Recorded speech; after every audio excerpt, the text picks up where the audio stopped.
गणपती बाप्पा मोरया, पुढच्या वर्षी लवकर या. गणपती गेले गावाला, चैन पडेना आम्हाला.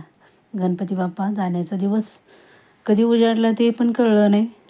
10 दिवस कसे गेले ते समजलंच नाही बाप्पा. तू गेल्यानंतर खूप आठवण येईल तुझी. पुढच्या वर्षीची आतुरतेने वाट पाहत आहोत. तुला नैवेद्य दाखवलाय, तू नैवेद्याचा स्वीकार कर. गणपती बाप्पा मोरया, पुढच्या वर्षी लवकर या. गणपती गेले गावाला, चैन पडेना आम्हाला.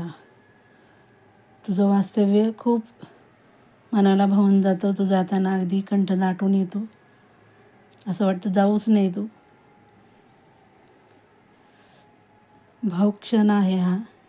असं वाटतं घरातील एक सदस्यच आपल्या घरातून थोड्या दिवसासाठी जात आहे. आल्यानंतर जो आनंद असतो तो जाताना नसतो.